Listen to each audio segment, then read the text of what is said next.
एकादशीला लग्न करू नये असं शास्त्र नाही, पण एकादशीला अन्नदान घालू नये असं शास्त्र आहे. कोण सांगणे हालकटांना? आणि हे कोणचं ऐकतील? त्या पुर्या मानेच्या माळा ज्यांच्या गळ्यात आहे त्यांच्या पुरीचे लग्न एकादशीला आहे. काय तोंड जोडीता? गण लावून हिंदवतो ना आलाय.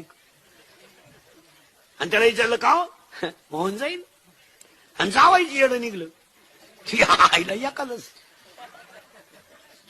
आणि एकच पोर आहे तुला, एकादशी लगीन करू नको, होऊन जाईल. ज्यांना एकादश नाही त्यांना गुलाबजामू करू, आणि आहे त्यांना खिचडी करू. पण केलंच त्यानं 15,000ची लाइटिंग लावली घराव, 10,000ची दारू आणली बेवड्यांना, 22,000ची फेटे आणले येड्यांना. उरफाटे बावली ते सोनाला स्वानं केलं 13 तोळे. येडबड बायांना लुगडी घेतली 1.5 लाखाची, 6.5 लाखाला ठोकून घेतली, आणि सुनाच गरोदर निघली. हाती आईला एकादशीला लग्न करून